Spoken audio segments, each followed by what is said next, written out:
तो आज हम लोग एसएचएम शुरू कर रहे हैं। एसएचएम मतलब सिंपल हार्मोनिक मोशन, ये इसका फुल फॉर्म है।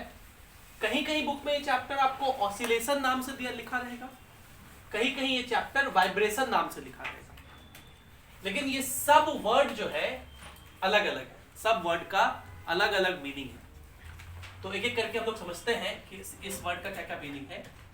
सबसे पहले हम लोग इस वर्ड का मीनिंग समझते हैं, ऑसिलेशन वर्ड का मीनिंग।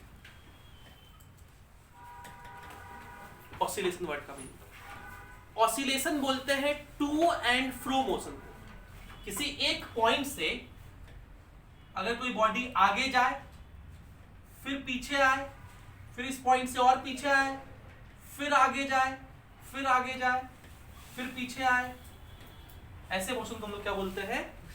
ऑसिलेशन। इस पॉइंट जिससे वो आगे पीछे हो रहा है उसको बोलते हैं मीन पोजीशन। क्या बोलते हैं?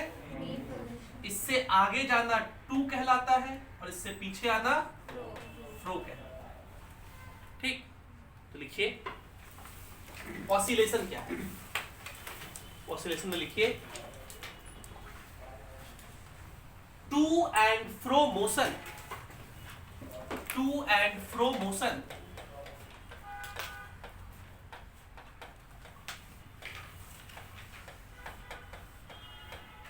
is called oscillation. Is called oscillation. To and fro motion is called oscillation. किसी पॉइंट से आगे जाना और पीछे आना, इसको क्या बोलते हैं? ऑसिलेशन। अगर हम लोग लिटरेचर बेसिस पे बात करें, अंग्रेजी के हिसाब से, अगर अंग्रेजी का डिक्शनरी आप खोलिए और उस डिक्शनरी में देखें तो डिक्शनरी के हिसाब से ऑसिलेशन वर्ड और वाइब्रेशन वर्ड में कोई डिफरेंस नहीं है। तो लिटरेचर बेसिस पर, अगर हम लोग लिटरेचर बेसिस पर बात करें तो कोई डिफरेंस नहीं है। No difference between the words oscillation and vibration. Literature basis पर इन दोनों शब्दों में कोई फर्क नहीं है। लेकिन हम लोग लिटरेचर पढ़ रहे हैं कि फिजिक्स पढ़ रहे हैं? फिजिक्स पढ़ रहे हैं, और फिजिक्स में इन दोनों टॉपिक में, इन दोनों वर्ड्स में डिफरेंस है। हम लोग ऑसिलेशन वर्ड तब यूज करते हैं जब लो फ्रीक्वेंसी, जब फ्रीक्वेंसी क्या हो? कम होगा। और वाइब्रेशन वर्ड तब यूज करते हैं जब हाई फ्रीक्वेंसी हो। हाई फ्रीक्वेंसी हो। लेकिन ऐसा कोई रिजिड रूल नहीं है कि कितना फ्रीक्वेंसी को हाई कहेंगे, कितना को लो कहेंगे। तो हम लोग सिंपली बहुत कम फ्रीक्वेंसी होगा तो ऑसिलेशन, ज्यादा फ्रीक्वेंसी होगा तो, लेकिन ये वर्ड्स अल्टरनेटिवली फिजिक्स में भी यूज किए जाते हैं। दोनों वर्ड में डिफरेंस है, लेकिन फिजिक्स में भी कहीं ऑसिलेशन लिख देगा, कहीं वाइब्रेशन लिख देगा। तो इससे बहुत एकदम रिजिड नहीं होना है कि यहाँ तो सर फ्रीक्वेंसी ज्यादा है तो ऑसिलेशन काहे लिखा, या फ्रीक्वेंसी कम है तो वाइब्रेशन काहे लिखा। फिजिक्स में भी हम लोग दोनों वर्ड को लगभग समान मान के ही चलते हैं, लेकिन दोनों सेम नहीं है। ऑसिलेशन तब यूज करते हैं जब फ्रीक्वेंसी कम हो, और वाइब्रेशन तब यूज करते हैं जब फ्रीक्वेंसी। तो इस बात को लिखिए। On literature basis,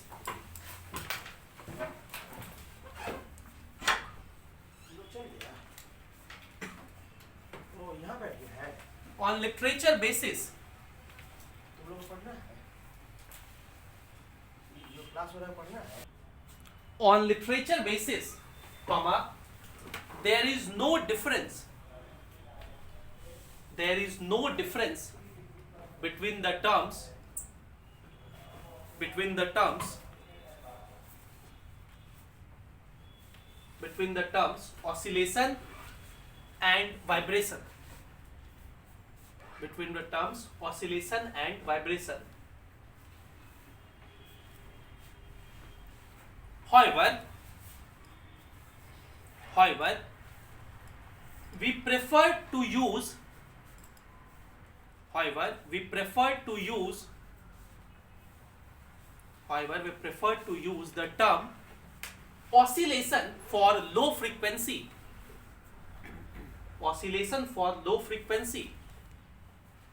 and vibration for high frequency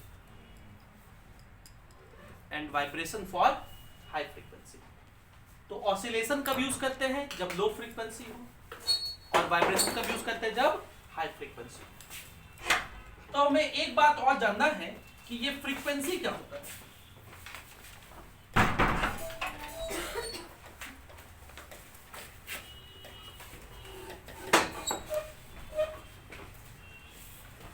frequency क्या होता है ये हमें जानना पड़ेगा, है ना।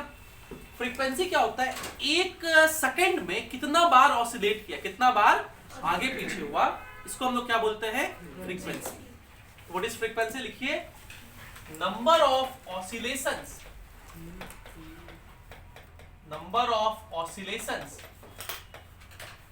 पर सेकंड इज कॉल्ड फ्रीक्वेंसी,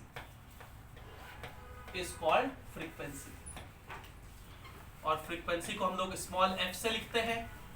इसका ऐसा यूनिट क्या होगा? सेकंड इनवर्स, या इसको हम लोग हर्ट्ज भी कहते हैं। और फ्रीक्वेंसी का उल्टा टाइम पीरियड कहलाता है। फ्रीक्वेंसी का उल्टा टाइम पीरियड कहलाता है। तो अगर कोई टाइम पीरियड पूछे तो क्या कहेंगे? 1/फ्रीक्वेंसी। टाइम पीरियड पूछे तो 1/फ्रीक्वेंसी। कभी कभी हम लोग एंगुलर फ्रीक्वेंसी यूज किया करेंगे। एक टर्म लोग यूज किया करेंगे, क्या?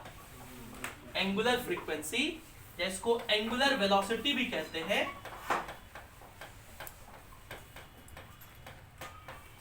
और इसको हम लोग ओमेगा से लिखेंगे। किससे लिखेंगे? और ये होता है 2πf। फ्रीक्वेंसी में 2π मल्टीप्लाई कर देंगे तो वो एंगुलर फ्रीक्वेंसी बन जाएगा। और इसको आप ऐसा भी लिख सकते हो, फ्रीक्वेंसी तो 1/t है, लेकिन टाइम पीरियड है 1/फ्रीक्वेंसी, तो फ्रीक्वेंसी क्या लिखेंगे? तो फ्रीक्वेंसी की जगह 1/t लिख दो तो ये 2π/t भी हो जाएगा। तो ओमेगा का एक फॉर्मूला ये भी बनता है। ठीक है, ये एंगुलर फ्रीक्वेंसी का फॉर्मूला है। फ्रीक्वेंसी क्या होता है समझ गए? Frequency, time period, angular frequency. ठीक, उसको लिखिए जल्दी से।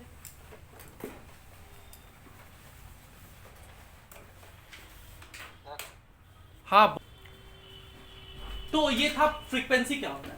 अब देखिए, हम लोग एक बेसिक टर्म लिखते हैं, जो एक वर्ड खूब यूज करेगा, वो है पीरियोडिक मोशन। एक वर्ड जो हम लोग को खूब मिलेगा उसका नाम क्या है? Periodic motion. पीरियोडिक मोशन उसे कहते हैं जो अपने आप को रिपीट करे एक सर्टेन इंटरवल ऑफ टाइम के बाद। वह कोई भी मोशन जो अपने आप को एक सर्टेन इंटरवल ऑफ टाइम के बाद क्या करे, उसको हम लोग क्या बोलते हैं? देखिए, periodic motion. Periodic motion, periodic motion. So it is a motion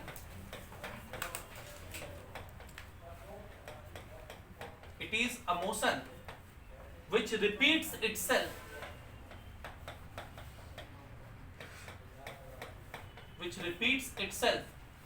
after certain interval of time.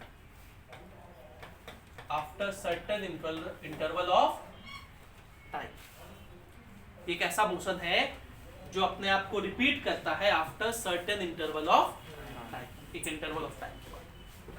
और जिस इंटरवल ऑफ टाइम के बाद वो रिपीट करता है उसे क्या बोलते हैं? Time period. जितने टाइम के बाद वो चीज रिपीट किया उसको क्या बोलते हैं? Full stop. This time is called time period. This time is called time period.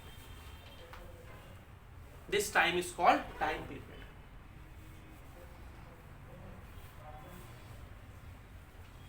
This time is called time period. Now, interesting point ये है कि जितने भी ऑसिलेटरी मोशंस हैं, जितने भी, वो सारे पीरियोडिक होते हैं। जितने भी ऑसिलेटरी मोशन हैं वो सारे क्या होते हैं? मतलब हर ऑसिलेटरी मोशन का कुछ ना कुछ पीरियड होगा, वो अपने आप को रिपीट करेगा। लेकिन उल्टा ट्रू नहीं है। जितने भी पीरियोडिक मोशन है वो ऑसिलेटरी हो ऐसा जरूरी। For example circular motion, for example circular motion, मान लीजिए एक पार्टिकल है और वो इस सर्कुलर पाथ पे चल रहा है, तो सर्कुलर मोशन जो है ये पीरियोडिक है कि नहीं है? बोलो बिल्कुल है। यहां से घूम घूम के वापस से इस इंटरवल पे बाद क्रॉस कर रहा है कि नहीं कर रहा है? लेकिन क्या ये आगे पीछे हो रहा है? तो सर्कुलर मोशन पीरियोडिक है कि नहीं है? It is an example of periodic motion. लेकिन क्या ये ऑसिलेटरी है?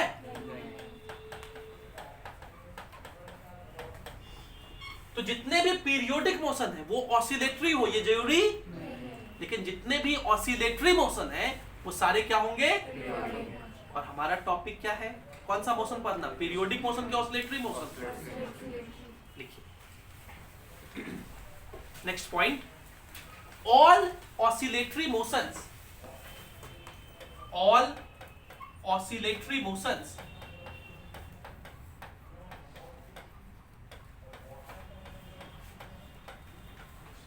are periodic but all periodic motions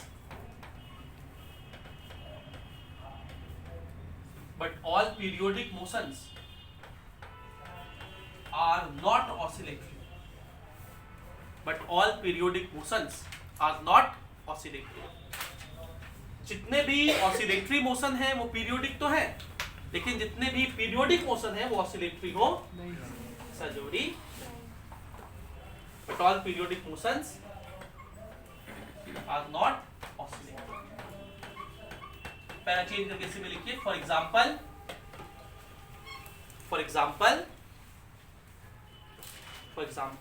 circular motion is periodic.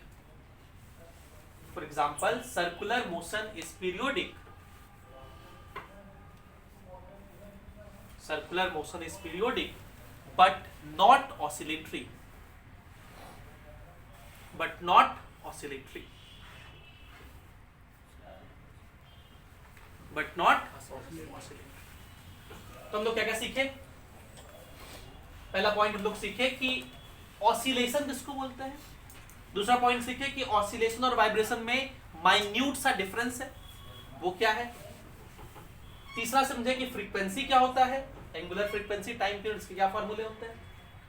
फिर हम लोग सीखे कि पीरियोडिक मोशन किसको बोलते हैं और ऑसिलेटरी और पीरियोडिक में फर्क है, दोनों में फर्क है। जितने भी ऑसिलेटरी मोशन है वो सब क्या होते हैं? तो हम लोग सब ऑसिलेटरी मोशन का टाइम पीरियड निकालेंगे, अभी हम लोग देखेंगे टाइम पीरियड निकाल करके। लेकिन जितने भी पीरियोडिक मोशन है वो ऑसिलेटरी ही हो ऐसा जरूरी। जैसे फेमस एग्जांपल कौन सा है? Circular motion. लेकिन हमारा जो कोर्स है वो है एसएचएम के बारे में। हमारा कोर्स किसके बारे में है? और एसएचएम 3 वर्ड से मिलकर बना हुआ है, simple harmonic motion.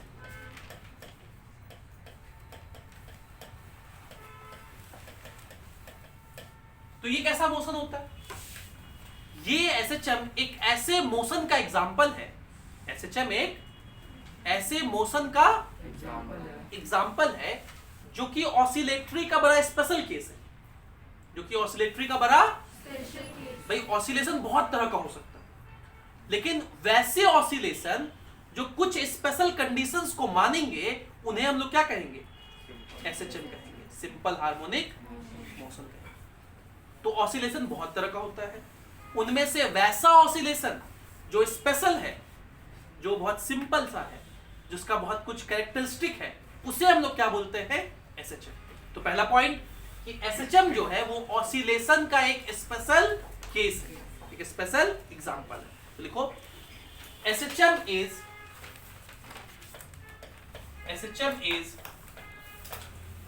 a special oscillatory motion।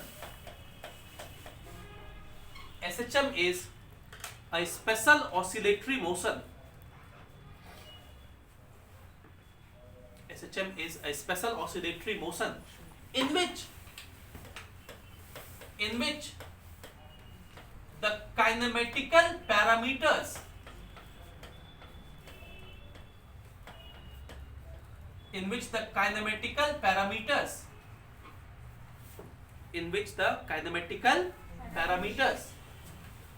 Kinematical parameters लोग किसको बोलते हैं? Displacement,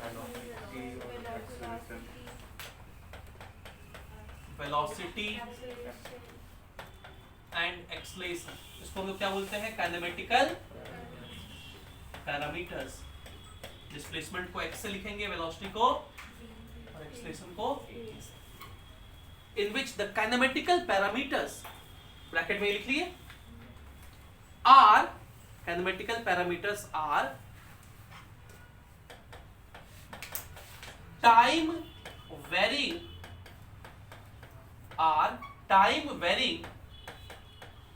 simple harmonic function.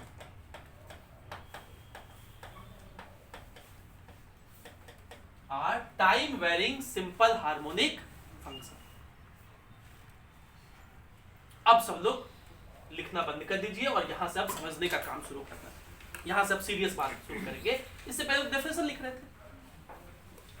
तो एसएचएम एक स्पेशल ऑसिलेशन का एग्जांपल है जिसमें जो काइनेमेटिकल पैरामीटर्स है, मतलब डिस्प्लेसमेंट, वेलोसिटी और एक्सेलरेशन, वो time varying simple harmonic function होता है।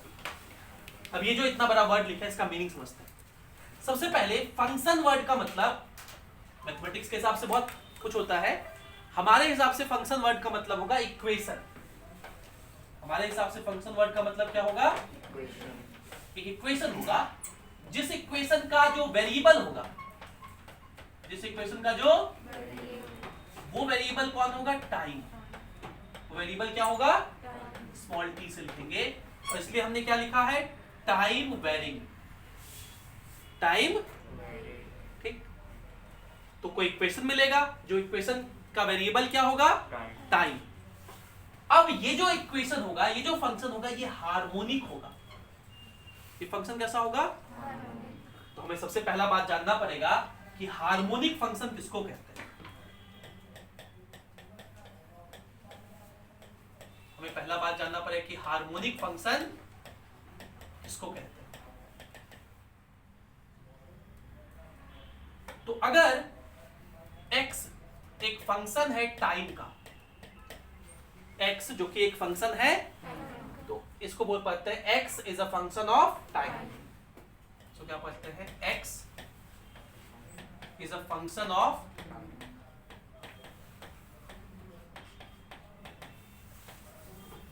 एंड इफ, और अगर d square x by D T square, और अगर d square x by plus omega square x is equals to 0 हो जाए, plus omega square x is equals to, omega क्या था अभी पीछे लिखे थे ना? Angular frequency. अगर ऐसा है then x is equals to ft is called harmonic function, is called, तब हम ऐसे फंक्शन को क्या बोलते हैं? हार्मोनिक फंक्शन कहते हैं। इस बात को एक बार फिर से समझिए, ये बात एक बार में समझ में आने वाला तो है नहीं। तो जैसे हम एक एग्जांपल समझाते हैं आपको। मान लीजिए हम एक एग्जांपल लिए हैं x का, और x है a sin omega t। a sin, शब्दों को डिफरेंशिएशन आता है ना? sin का डिफरेंशिएशन cos, अगर sin t का डिफरेंशिएशन पूछेंगे तो cos t, sin t का sin 2t का cos 2t लिखो और 2 सामने मल्टीप्लाई कर दो, है ना? sin 2t का cos 2t लिखो और 2 सामने। अगर sin 3t का पूछे cos 3t और 3 सामने मल्टीप्लाई करना पड़ेगा। sin ओमेगा t का cos ओमेगा t और ओमेगा सामने मल्टीप्लाई करना पड़ेगा। तो अगर x is equals to a sin omega t एक इक्वेशन है, तो अगर मैं dx by dt पूछूं इसका डिफरेंशिएशन, तो क्या होगा? a, ये तो कांस्टेंट है, sin ओमेगा t का डिफरेंशिएशन, और जो ओमेगा है वो बगल में मल्टीप्लाई कर दो। हमें चाहिए d square x by dt square, मतलब इसको एक बार फिर से डिफरेंशिएट करो। तो d square x by dt square क्या होगा? a omega constant cos omega t का differentiation minus sine omega t, और फिर से एक ओमेगा सामने लिखोगे तो यहाँ क्या हो जाएगा, ठीक।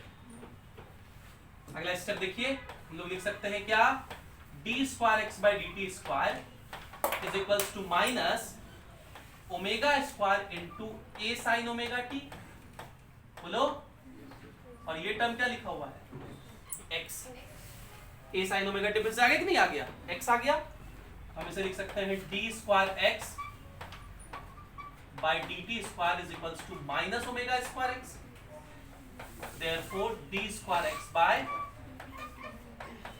plus omega square x is equals to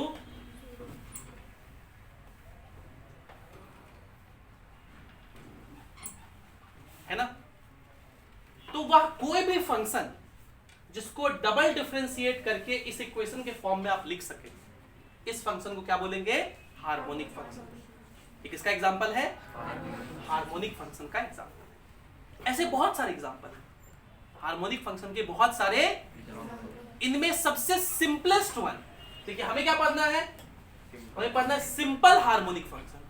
तो हार्मोनिक फंक्शन बहुत सारे हैं, वह कोई भी फंक्शन जो इस डेफिनेशन को फॉलो करेगा वो क्या कहलाएगा, हार्मोनिक फंक्शन। इसमें सबसे सिंपलेस्ट है, हमें उसे पढ़ना है, और वो कौन है, वो है साइन, वो है साइन या कॉस। साइन और कॉस सबसे सिंपलेस्ट हार्मोनिक फंक्शन कहलाते हैं। तो इस वर्ड का मतलब क्या हो गया, सिंपल हार्मोनिक फंक्शन का मतलब साइन या कॉस, साइन ओमेगा टी या, और ए हम सामने लिखते हैं बार बार, ये ए है एम्पलीट्यूड। तो या तो x is equals to a sine omega t लीजिए, या x is equals to a cos omega T.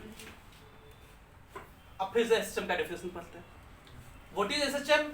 SHM is a special oscillatory motion in which the kinematical parameters मतलब डिस्प्लेसमेंट, वेलोसिटी और एक्सेलरेशन जो होगा वो टाइम का function होगा, time के वेरिएबल के फॉर्म में होगा, और वो फंक्शन कैसा होगा, साइन या कॉस होगा। तो जरा ये इक्वेशन देखिए ध्यान से, ये जो मैंने लिखा था x is equals to a sine omega t, यही तो x डिस्प्लेसमेंट है, x ही क्या है, और देखो डिस्प्लेसमेंट साइन t का फंक्शन है कि नहीं है। आगे देखो ये dx by dt को ही क्या बोलते हैं, और वेलोसिटी किसका फंक्शन है, कॉस का। साइन और कॉस दोनों एसएचएम सिंपल हार्मोनिक मोशन कहलाते हैं। तो देखिए वेलोसिटी भी हो गया। आगे देखिए अगले स्टेप में ये जो D square x by D T square लिखा है इसे क्या बोलते हो, तो ये एक्सेलरेशन है कि नहीं है साइन के फॉर्म में। तो चाहे वेलोसिटी लो, चाहे डिस्प्लेसमेंट लो, चाहे सब इसको फॉलो करता है, सब इसको फॉलो करता है। Velocity, acceleration. तो एसएचएम एक ऐसा मोशन है जिसमें काइनेमेटिकल पैरामीटर्स साइन या कॉस के फंक्शन के फॉर्म में होते हैं, और उस फंक्शन का वेरिएबल कौन होता है, टी, टाइम। और साइन और कॉस को कौन सा फंक्शन कहते हैं, सिंपल हार्मोनिक फंक्शन। ऐसा फंक्शन कहते हैं। क्या इतना बेसिक डेफिनेशन समझ लिए, ये एसएचएम का डेफिनेशन था, ठीक। अब हम लोग इन्हीं इक्वेशन की मदद से कुछ बातें करेंगे। उससे पहले हम लोग जो इक्वेशन डिराइव किए हैं उससे बात कर रहे हैं, इसको हम बोल रहे हैं पहला इक्वेशन। ये है एसएचएम में डिस्प्लेसमेंट का इक्वेशन। ये एसएचएम का कौन सा मोशन का इक्वेशन है, डिस्प्लेसमेंट का। ये किसका इक्वेशन है, और ये किसका इक्वेशन है, ठीक।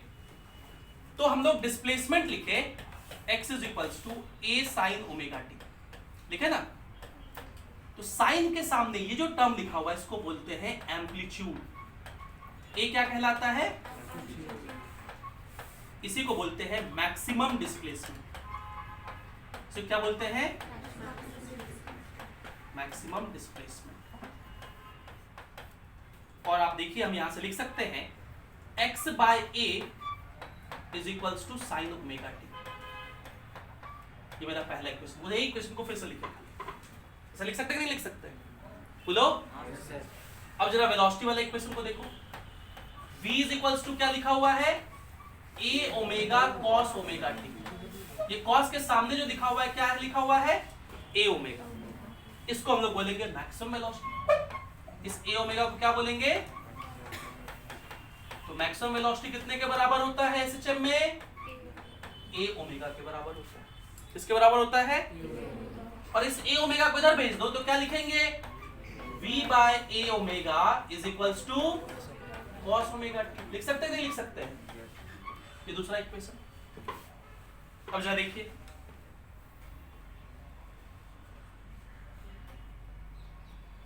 अगर हम इन दोनों इक्वेशन को स्क्वायर करके ऐड करते, या आप बचपन में पढ़े होंगे कि sine square omega T, sine square theta, omega T को आप सिर्फ थीटा समझिए, plus cos square theta is equals to क्या होता है, ना, तो sine square omega T, sine omega T X by है, इसका स्क्वायर क्या लिखोगे, X square by, plus cos omega T क्या लिखोगे, बी स्क्वायर बाय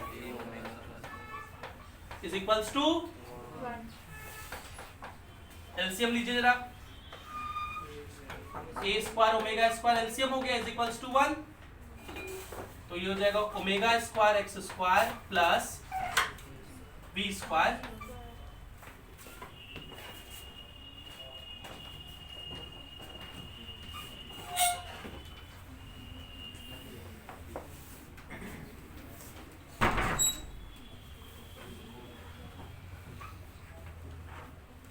हाँ ये क्या हो गया, omega square X square plus B square by A square omega square is equals to 1। तो ये वाले टर्म को उधर भेज दीजिए, omega square X square plus B square is equals to क्या हो जाएगा, ए स्क्वायर ओमेगा स्क्वायर, होगा ना। इस ओमेगा स्क्वायर एक्स स्क्वायर को उधर भेज दीजिए, तो B square is equals to लिखेंगे omega square common A square minus, लिखेंगे, therefore B is equals to क्या आ जाएगा, यहां लिखा है, therefore b is equals to, ये स्क्वायर को उधर भेजेंगे तो रूट हो जाएगा, तो ओमेगा स्क्वायर का रूट हो गया ओमेगा और बाकी अंडर रूट। देखिए हम भले डेराइव करके दिखाए आपको ये कैसे आया, लेकिन आपको ये फॉर्मूला आगे से याद रखना है। ये फॉर्मूला वेरी इंपॉर्टेंट फॉर्मूला, ये फॉर्मूला बहुत इंपॉर्टेंट है। एसएचएम में किसी भी समय वेलोसिटी का क्या फॉर्मूला होता है, तो वेलोसिटी होता है omega under root A square minus X square. जैसे इस पे एक सिंपल सा हम सवाल पूछ सकते हैं, find velocity when x is equals to a by 2। तो आप लोग खाली ये फॉर्मूला लिख के और ये क्वेश्चन लिख सकते, सॉल्व करके दिखा सकते हैं, दिखाइए जरा सॉल्व करके, रफ में कर लो।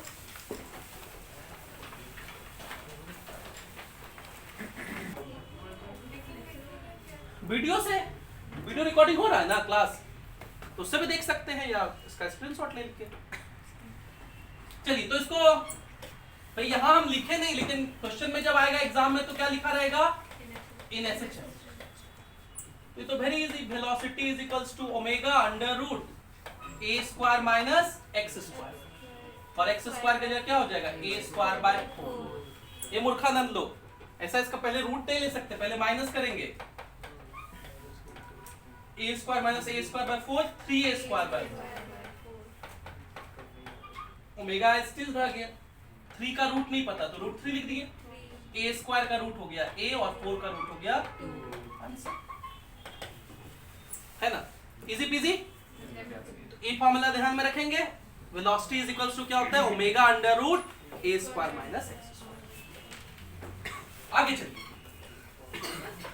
आगे अगर मैं चर्चा करूं, अब हम लोग इस वाले इक्वेशन पे ध्यान दे रहे हैं जरा, D square x by D T square plus omega square x is equals to क्या लिखा हुआ था, 0 था ना।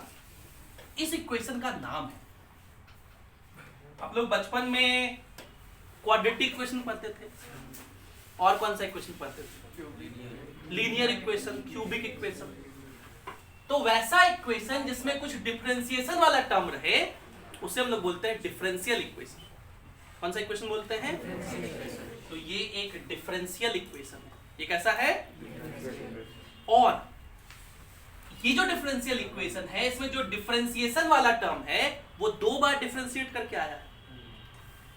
इसका कितना बार डिफरेंशिएट करके आया है? 2 बार। इसलिए इसको हम लोग बोलते हैं second order differential equation. Second order differential, और ये किसका इक्वेशन है? Of SHM. Of SHM.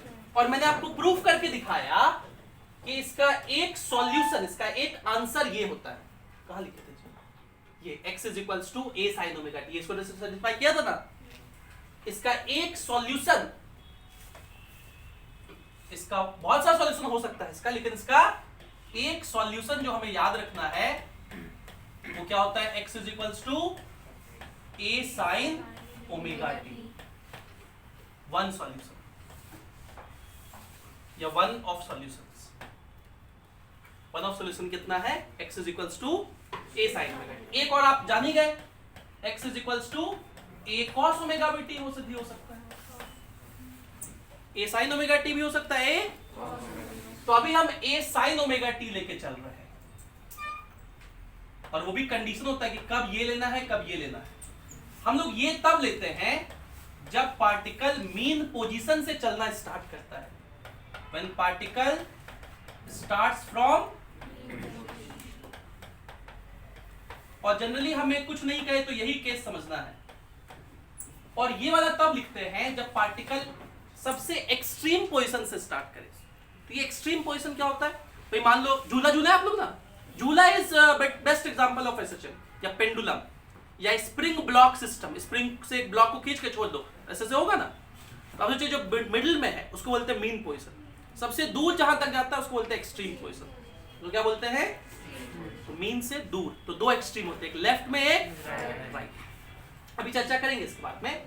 तो अगर पार्टिकल एक्सट्रीम से स्टार्ट किया, when particle starts from extreme, तब आप ये फॉर्मूला लिखेंगे डिस्प्लेसमेंट। ठीक, ये बात समझ गए ना। अब जरा देखो इस इक्वेशन पे 1-2 पॉइंट हम लोग और डिस्कस करें। ये जो d square x by D T square है, क्या हम इसे एक्सलेशन कह दूं? बोलो। और इसको उधर भेज के लिख दे माइनस ओमेगा स्क्वायर एक्स, और एक्स तो डिस्प्लेसमेंट है। बोलो। तो हम लोग ऐसा कहते हैं कि एसएचएम जो है, एसएचएम जो है उसका एक डेफिनेशन ये भी है कि ये एक ऐसा मोशन है जिसमें एक्सेलरेशन डिस्प्लेसमेंट के डायरेक्टली प्रोपोर्शनल होता है। डिस्प्लेसमेंट के डायरेक्टली, और ये निगेटिव साइन बता रहा है कि दोनों ऑपोजिट डायरेक्शन में होता है, दोनों। और प्रोपोर्शनलिटी कांस्टेंट ओमेगा स्क्वायर होता है, proportionality constant. So SHM is a motion. तो एसएचएम का ये भी एक डेफिनेशन चलता है।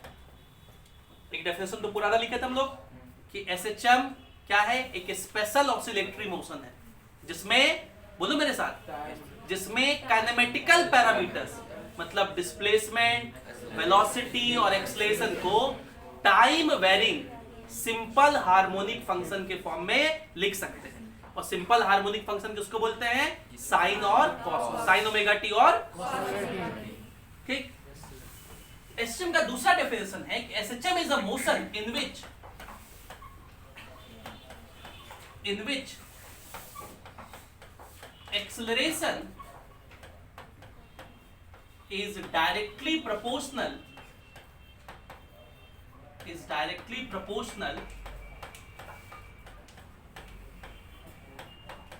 to displacement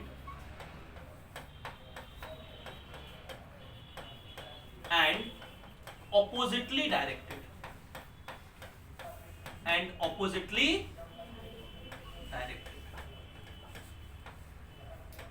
ठीक है।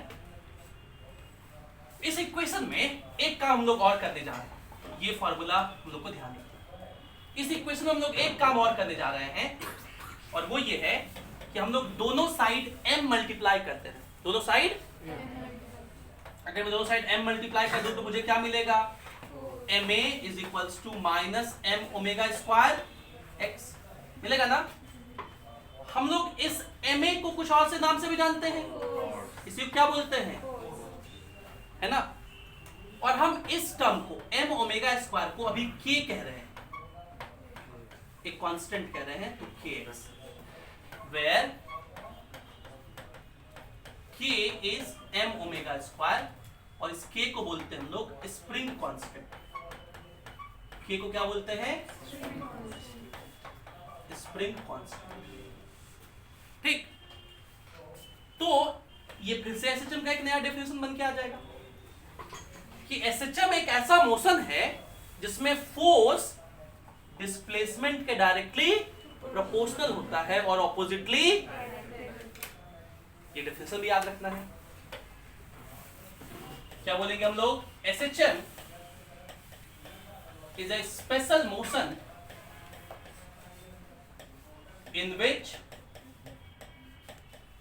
in which force is directly proportional, force is to displacement and oppositely directed, and oppositely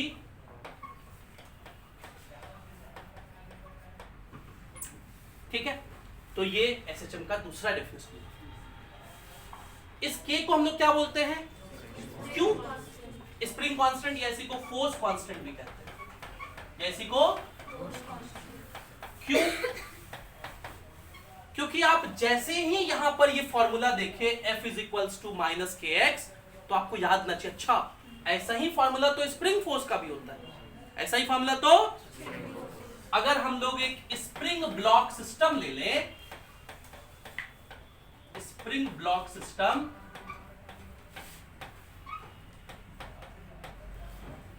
तो आपको पता हो कि स्प्रिंग फोर्स जो होता है वो भी इसी फॉर्मूले को भी करता है कि नहीं करता है। इसका मतलब spring block system is a classical example, is a classical example of SHM, और इसको बोलते हैं हम लोग लीनियर एसएचएम। इसको हम लोग क्या बोलते हैं, क्योंकि इसमें सीधा सीधा ऐसे एक लेंथ के अलोंग ऑसिलेशन होता है, और पेंडुलम में क्या होता है, एंगल चलता है ऐसे, उसको बोलते हैं एंगुलर एसएचएम। पेंडुलम किसका एग्जांपल है, और स्प्रिंग ब्लॉक सिस्टम किसका एग्जांपल है। तो हम लोग इसका डायग्राम बना के समझे कि अगर हमारे पास इस तरह से फ्लोर हो और इस पर एक स्प्रिंग रखा हो, और इससे क्या कनेक्टेड हो, ब्लॉक। मान लो अभी स्प्रिंग अपने नेचुरल लेंथ पर है, अभी स्प्रिंग अपने किस पर है, नेचुरल लेंथ को हम लोग L0 कहते हैं। जब स्प्रिंग अपने नेचुरल लेंथ पे होता है तो ये ना ही कोई फोर्स लगाता है, ना ही कोई इसमें पोटेंशियल एनर्जी स्टोर होता है। आपको पता होगा कि स्प्रिंग को दबाते हैं या खींचते हैं तब उसमें फोर्स डेवलप होता है, और उसको खींचने या दबाने के लिए आप वर्क करेंगे, ताकत लगाएंगे, एनर्जी आपका खपत होगा, और वही एनर्जी उसके पोटेंशियल एनर्जी के फॉर्म में स्टोर हो जाएगा।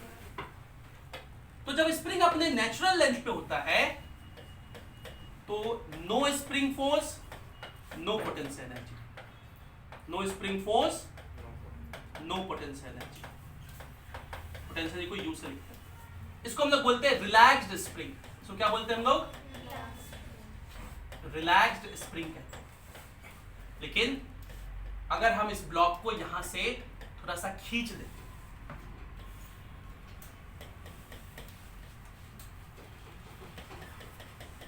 तो आप देखिए ये स्प्रिंग ऐसे हो जाएगा, इलोंगेट हो गया कि नहीं हो गया।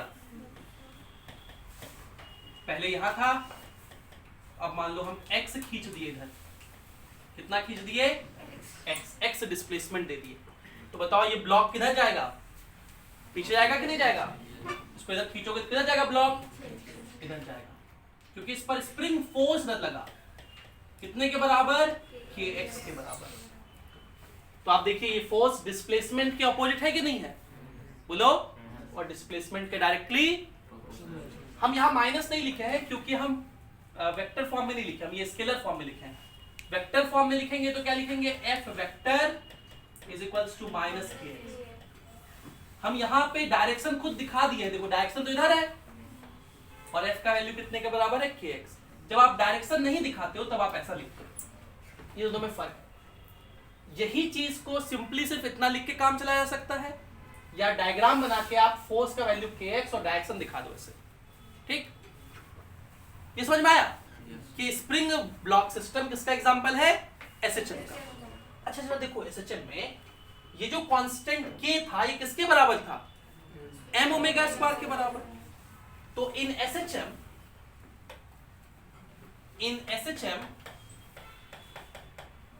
This K is equals to M omega square.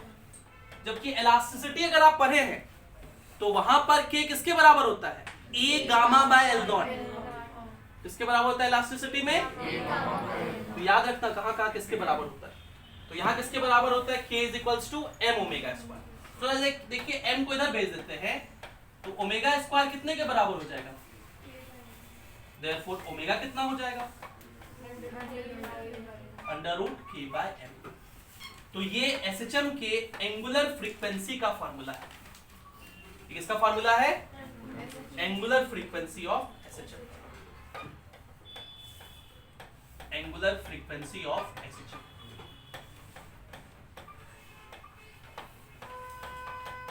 तो कई जगह हम लोग omega square is equals to K by M लिखा करेंगे, या omega is equals to under root K by M लिखा करेंगे।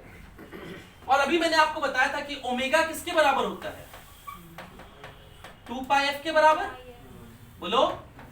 तो ओमेगा की जगह हम लिख देते हैं under root K by M is equals to 2 pi F. ये 2 पाई इधर डिवाइड में चला जाएगा तो फ्रीक्वेंसी का फार्मूला क्या हो जाएगा, 1/2 पाई अंडर रूट के बाय। तो एसएचएम के फ्रीक्वेंसी का ये फार्मूला होता है, एसएचएम के फ्रीक्वेंसी का ये फार्मूला होता है। और फ्रीक्वेंसी का उल्टा क्या कहलाता है, फ्रीक्वेंसी का उल्टा क्या कहलाता है, तो देयरफॉर टाइम पीरियड कितने के बराबर होता है, टाइम पीरियड होता है 1 बाय फ्रीक्वेंसी। तो इसका उल्टा क्या लिखोगे, 2 pi under root M by. This is the formula for time period of SHM. ध्यान रखेंगे, ये सब मैं डिराइव करके दिखा रहा हूं कैसे कैसे आया है सब। ये सब फॉर्मूला आगे से याद रखना है आपको, ठीक। कई बार इस पे बहुत सारे डायरेक्ट सवाल बनेंगे, जैसे 1-2 सवाल हम लोग करते हैं। सवाल ये है कि find time period of following systems,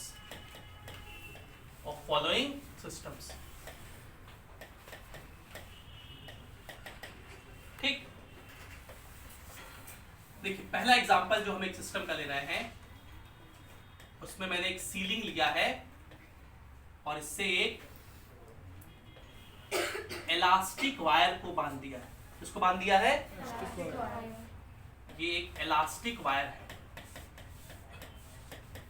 जिसका क्रॉस सेक्शनल एरिया A है, यंग्स मॉडुलस गामा है और इनिशियल लेंथ L है। A क्या है, cross sectional area.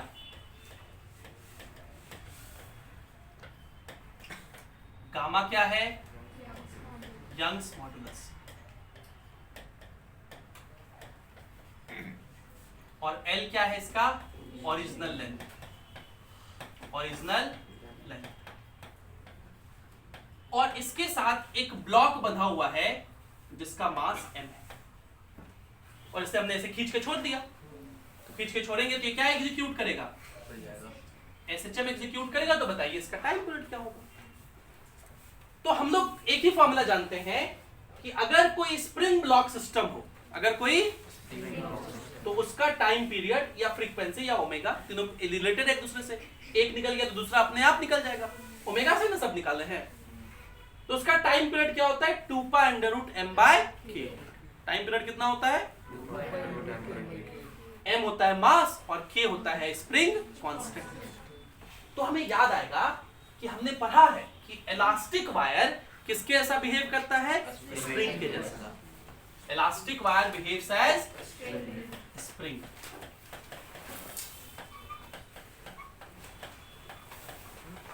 Behaves as spring,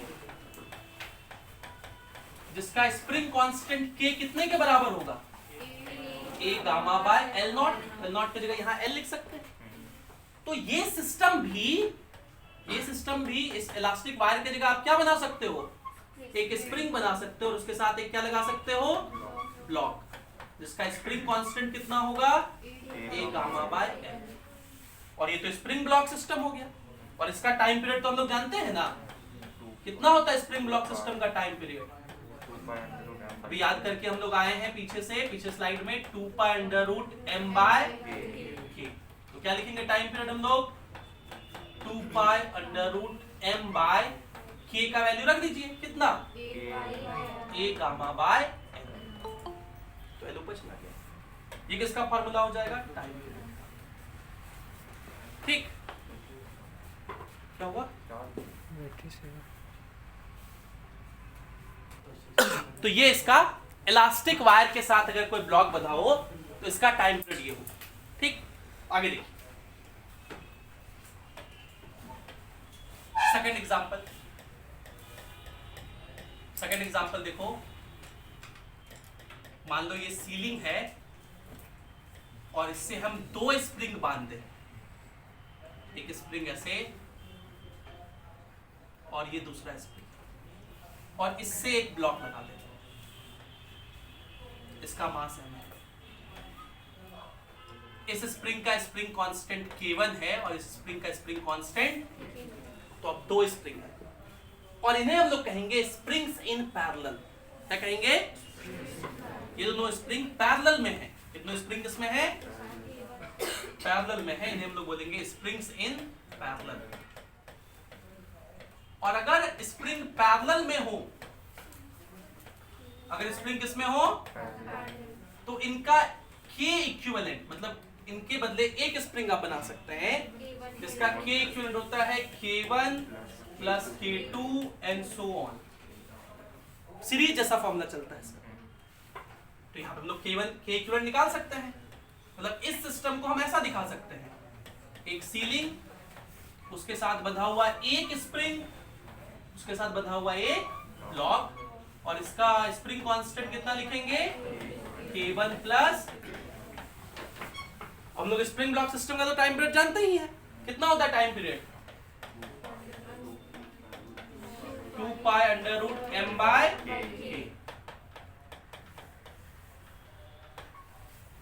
2 pi under root m by k, और k की जगह क्या लिख देंगे हम लोग?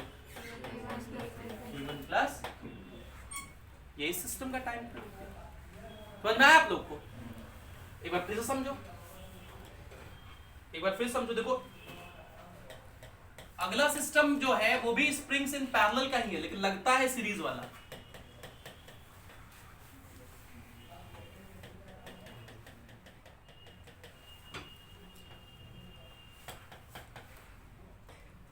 ये एक ब्लॉक है और हम इससे 2 स्प्रिंग कनेक्ट कर दिए। एक स्प्रिंग इधर है और एक स्प्रिंग इधर है। ये k1 है और ये, तो ये भले आपको सीरीज में दिख रहा है, लेकिन सीरीज में तब कहते हैं जब एंड टू एंड कनेक्टेड हो, एक ही स्प्रिंग से दूसरा स्प्रिंग बना हो। क्या ये स्प्रिंग और ये स्प्रिंग कनेक्टेड दिख रहा है आपको? नहीं कनेक्टेड है। इनफैक्ट ये दोनों स्प्रिंग पैरेलल का एग्जांपल है। किसका एग्जांपल है? तो आप लोग पैरेलल सोच रहे थे कि जो पैरेलल ऐसा पैरेलल लाइन टाइप होता है वैसा नहीं, पैरेलल का ये डेफिनेशन नहीं होता। स्प्रिंग में पैरेलल का ये डेफिनेशन होता है कि 2 स्प्रिंग अगर सेम इलोंगेशन या सेम कंप्रेशन सफर कर रहे हो ब्लॉक को डिस्प्लेस करने पर, तो उन्हें पैरेलल में कहेंगे। तो आप देखिए जब आप इस वाले ब्लॉक को नीचे खींचते तो जितना ये स्प्रिंग नीचे जाता उतना ही ये स्प्रिंग भी नीचे जाता। अब यहां देखिए, अगर मैं इस ब्लॉक को इधर डिस्प्लेस करूं तो ये वाला खिंचाएगा और ये वाला कंप्रेस होगा। जितना ये खिंचाएगा उतना ही ये, दोनों को तो इलोंगेशन कंप्रेशन क्या है, इसलिए ये पैरेलल का एग्जांपल है। ये मैं गलत नहीं बोल रहा हूं, ये किसका एग्जांपल है? पैरेलल का एग्जांपल है। ये मत सोचना सर गलत बोल रहे हैं क्या। This is an example of, हमारा अंग्रेजी बड़ा कमजोर हो गया जी। This is an example of parallel combination of spring.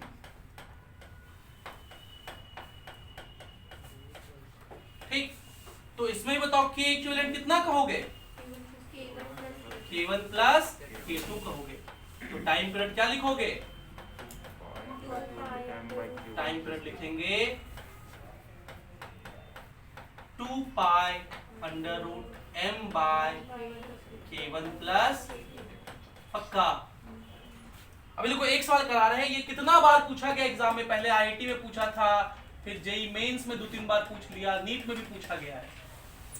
क्या बोला कि एक देखो इलास्टिक वायर है, ये क्या है? एक, और ये एक स्प्रिंग है जिसका स्प्रिंग कांस्टेंट K है,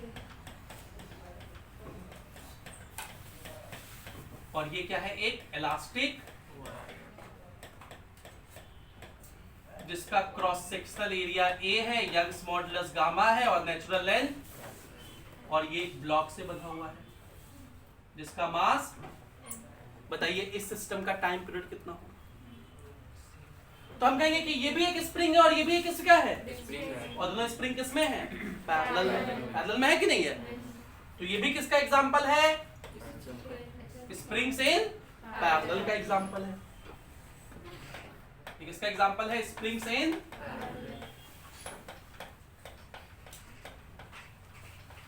और अगर ये पैरेलल है तो K इक्विवेलेंट कितना लिखोगे? K1 plus K2।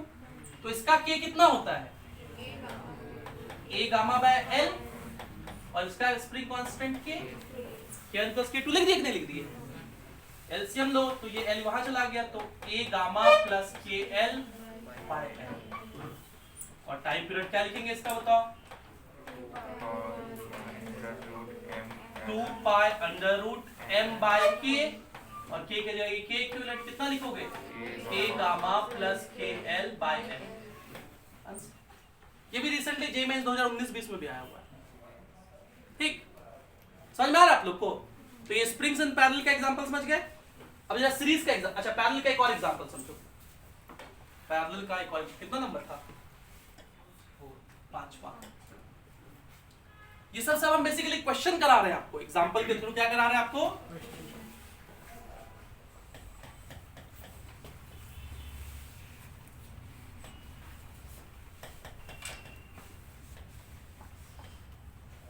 ये देखो एक ब्लॉक है m मास का, एक स्प्रिंग देखो इधर लगा हुआ है K3,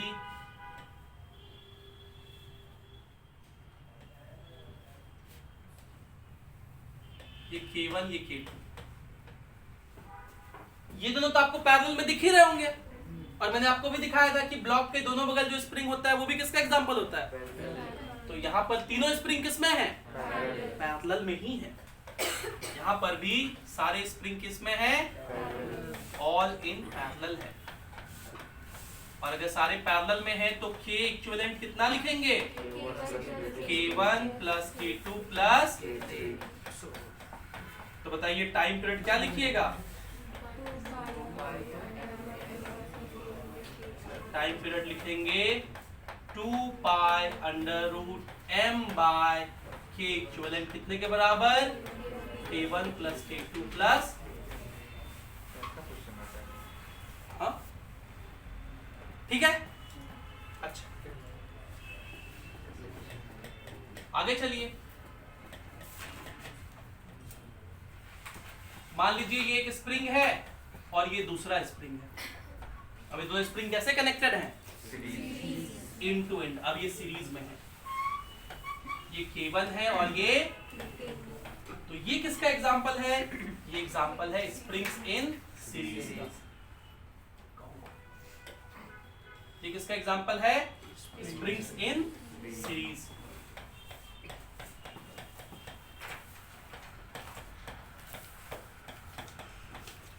और अगर स्प्रिंग सीरीज में हो, अगर स्प्रिंग किसमें हो? सीरीज में हो, तो इसमें हमारे पास फॉर्मूला होता है 1/k equivalent is equals to 1/k1 plus 1/k2 and so on. तो अगर 2 हो फॉर 2 स्प्रिंग्स,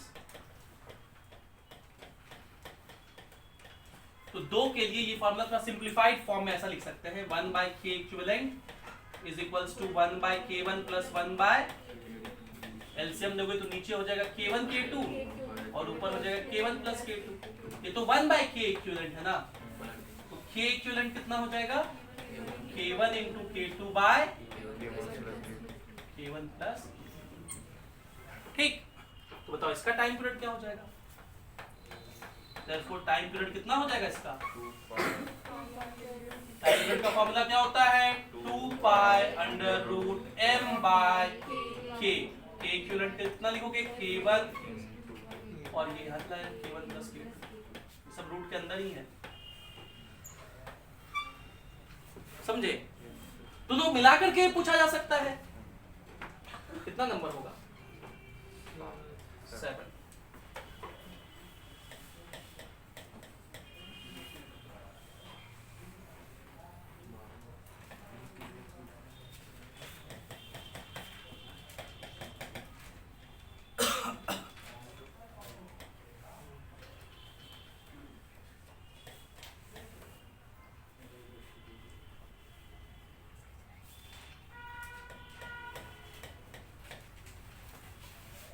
आप लोगों को लगता है कि आप इसका टाइम पीरियड निकाल लेंगे?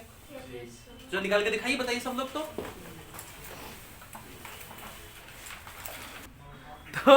ये दोनों किस में हो जाएंगे? सीरीज में। सीरीज में होगा इतना इन टू इन कनेक्टेड। ये दोनों k1 k2 किस में हो जाएगा? सीरीज में। तो इसका इक्विवेलेंट कितना हो जाएगा? k1 into k2 bye. अब देखो इस सिस्टम को हम फिर से दिखा रहे हैं आप लोग के लिए ताकि आपको कुछ समझ में आए। हम इस सिस्टम को ऐसा दिखा सकते हैं, ये ब्लॉक जिसका मास m है, एक स्प्रिंग इधर k3 का और एक स्प्रिंग इधर, इतने का, इसका k इतना है, इसको हम k4 कह देते हैं। इतना कह देते हैं। अब ये दोनों स्प्रिंग किसमें है? अब ये दोनों किसमें है? पैरेलल में है। और पैरेलल में k इक्विवेलेंट का क्या फॉर्मूला होता है? तो इसके लिए k इक्विवेलेंट लिख रहे हैं तो ये होता है k1 प्लस k2, तो यहाँ k4 और k3 है ना, दोनों का सम। तो k4 का वैल्यू क्या लिखोगे? k1 into k2 bye plus k3। तो ये एलसीएम लीजिए, कितना हो जाएगा? k1 k2 plus k1 k3 plus k2 k3।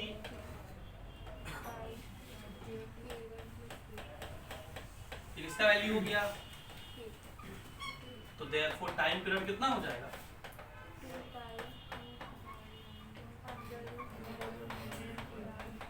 To pi under root m by k, और k का वैल्यू लिखेंगे k1 k2 plus k1 k3 plus k2 k3 by, तो बाय वाला ऊपर चल जाएगा, k1 प्लस, ये टाइम पीरियड हो जाएगा। नहीं समझ गए? तो अब ऐसा स्प्रिंग ब्लॉक सिस्टम होगा तो टाइम पीरियड निकाल लेंगे, निकाल लेंगे। सब में एक के फॉर्मूला है कि नहीं?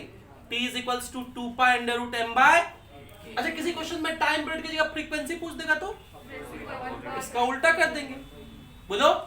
और कहीं एंगुलर फ्रीक्वेंसी पूछ देगा तो ओमेगा होता है 2 पाई f, फ्रीक्वेंसी निकाल के उसमें 2 पाई मल्टीप्लाई कर देना, बोलो। या ओमेगा का फॉर्मूला ही याद रखना, under root k by m, बोलो। ओमेगा ना under root k by m, तो k के जगह जो यहाँ टाइम पीरियड में पुट करो उसी में पुट करना है। समझ गए? अच्छा, तो हम ये सीख लिए कि एसएचएम के 3 डेफिनेशन है। पहला, जिसमें काइनेमेटिकल पैरामीटर साइन कॉस के टाइम फंक्शन के फॉर्म में लिखा जा सकता है, जिसको सिंपल हार्मोनिक फंक्शन कहते हैं। दूसरा, इसमें एक्सलेशन और डिस्प्लेसमेंट डायरेक्टली और अपोजिटली डायरेक्टेड होता है। तीसरा, फोर्स और डिस्प्लेसमेंट भी डायरेक्टली प्रोपोर्शनल होता है। और फोर्स और डिस्प्लेसमेंट का जो कांस्टेंट है बीच का k, जिसे फोर्स कांस्टेंट कहते हैं या स्प्रिंग कांस्टेंट कहते हैं, उसका वैल्यू m ओमेगा स्क्वायर होता है। कितना होता है? Very important formula. उसी फॉर्मूले से हमने निकाला ओमेगा का value under root K by M और टाइम पीरियड का value 2 pi under root M by K, 2 pi under root. और हमने कहा कि एसएचएम का, लीनियर एसएचएम का जो लेंथ के लॉन्ग, डिस्टेंस के लॉन्ग ऐसे से होता है, इसका क्लासिकल एग्जांपल, सबसे बेस्ट एग्जांपल कौन है? Spring block system. कौन है? अब हम लोग बात करने जा रहे हैं एसएचएम के बारे में एक और बात, और वो एनर्जी से रिलेट करके। तो हम लोग बोलेंगे energy in SHM. Energy in, तो हम सबसे पहले पूछ रहे हैं काइनेटिक एनर्जी। क्या पूछ रहे हैं आपसे? Kinetic energy. तो काइनेटिक एनर्जी का फॉर्मूला तो आप लोग जानते होंगे, हाफ एम वी स्क्वायर। और अभी मैंने आपको v का एक फॉर्मूला डिराइव करके बताया था, omega under root A square minus X square. ऐसा लिखे थे कि नहीं लिखे थे? तो क्या काइनेटिक एनर्जी का हम ये फॉर्मूला लिख दें? हाफ एम वी स्क्वायर के जगह क्या लिख देंगे? ए square minus.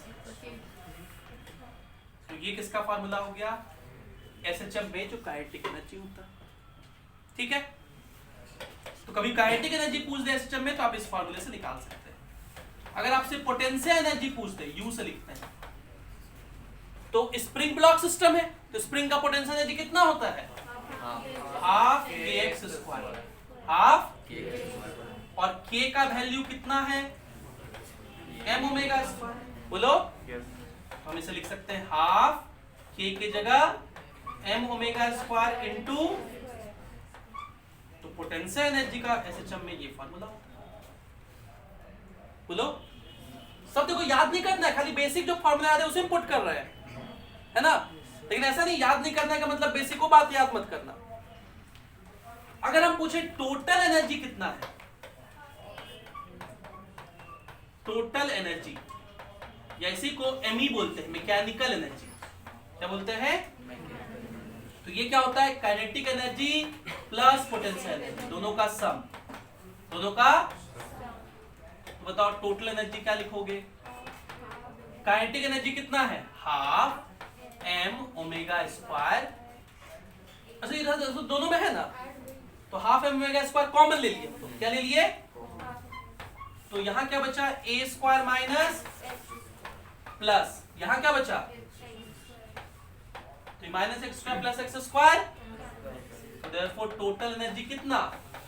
Half M omega square ए स्क्वायर। ओ तेरी, इसमें हाफ कांस्टेंट, मास भी, ओमेगा भी, ओमेगा तो अंदर रूट के बाय एम होता है, वो भी कांस्टेंट, और ए भी, इसमें सब कांस्टेंट, इसमें सब। मतलब एसएचएम एक ऐसा मोशन का एग्जांपल है जिसमें टोटल एनर्जी, जिसको हम लोग मैकेनिकल एनर्जी कहते हैं, वो कांस्टेंट रहता है, कंजर्व्ड रहता है। ठीक, तो एसएचएम के बारे में एक बात और हमें जानने को मिला कि SHM is an example of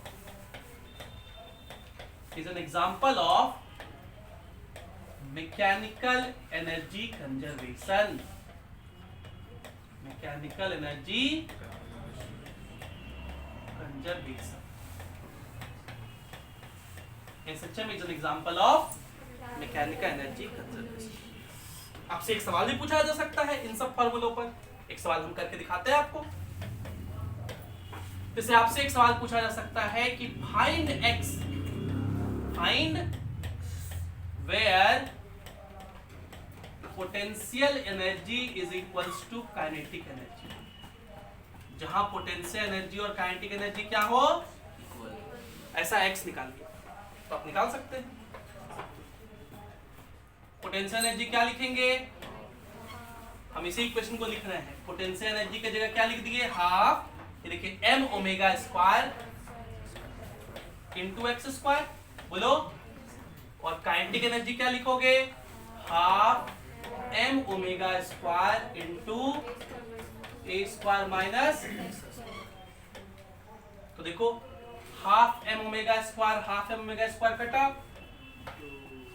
तो यहां क्या लिखा हुआ है? X square is equals to a square minus, इसको इधर भेज दो तो 2x square is equals to, तो x square is equals to a square by, तो x is equals to square को उधर भेज दो तो रूट, ए स्क्वायर का रूट हो गया a, 2 का root, x is equals to plus minus a by root. इस तरह हम ऐसा भी सवाल पूछ सकते थे कि find x where potential energy is half of kinetic energy, तो खाली हाफ के ही लिखना होता, तो हाफ और के का वैल्यू लिख करके काट पीट करके कैलकुलेट कर देते। बोलो एक फार्मूला लिख के कैलकुलेट करके दिखाइए आप लोग।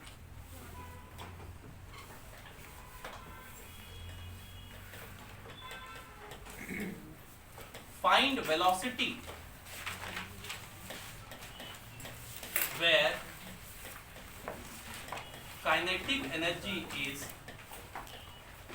half of potential energy। चलिए सॉल्व करके दिखाइए आप लोग। Find velocity where kinetic energy is half of potential energy, और ये फार्मूला है, पहले फार्मूला आप लिख लीजिए। काइनेटिक एनर्जी का ये फार्मूला है, पोटेंशियल एनर्जी का ये फार्मूला है, ये काइनेटिक एनर्जी का फार्मूला है हाफ m ओमेगा। अच्छा इस फार्मूले को ना ऐसा भी लिख सकते हैं, m ओमेगा स्क्वायर को तो k बोलते हैं ना, तो इसको half k a square minus x square ऐसा भी लिखा कहीं मिलेगा, और ई वाला फार्मूला को हाफ k x स्क्वायर तो लिखा हुआ है, और ई वाला फार्मूला को हाफ k a स्क्वायर ऐसा भी लिखा कहीं मिलेगा। तो इतना लिखिए काइनेटिक एनर्जी पोटेंशियल एनर्जी का फार्मूला, और फिर ये सवाल सॉल्व करके दिखाइए। 1 मिनट का समय है आपके पास। तो क्या निकालना था? वेलोसिटी जब काइनेटिक एनर्जी पोटेंशियल एनर्जी का आधा हो जाए। तो चलिए निकालते हैं। काइनेटिक एनर्जी इज मतलब इक्वल टू, हाफ मतलब आधा, ऑफ मतलब इनटू किसका? Potential energy. तो काइनेटिक एनर्जी का भी आप लोग फॉर्मूला लिख देते हैं, हाफ के ए स्क्वायर माइनस, है ना, के या m ओमेगा स्क्वायर जो कहिए, और ये हाफ इनटू पोटेंशियल एनर्जी का क्या था? हाफ इनटू के इनटू एक्स स्क्वायर, ऐसा था ना। यहाँ दो हाफ हो गया, एक तो हाफ क्वेश्चन में दिया और पोटेंशियल एनर्जी होता है हाफ के एक्स स्क्वायर। तो काट पीट करिए, देखिए के से मतलब हाफ के से हाफ के गया, तो ये हुआ a square minus X square. इस 2 को इधर भेज दे तो 2a square minus 2x square is equals to x square, तो 2a square is equals to 3x square, तो 2a square by 3 is equals to x square. अगर हमसे x पूछता तो x का वैल्यू बोलते हैं अंडर रूट 2/3, इसका तो रूट नहीं निकाल सकते ब्रैकेट में, लेकिन x नहीं पूछा, हमसे क्या पूछा है? वेलोसिटी। हम लोग वेलोसिटी का फार्मूला भी जानते हैं, omega under root a square minus x square निकाल चुके हैं, 2a स्क्वायर बाय 3।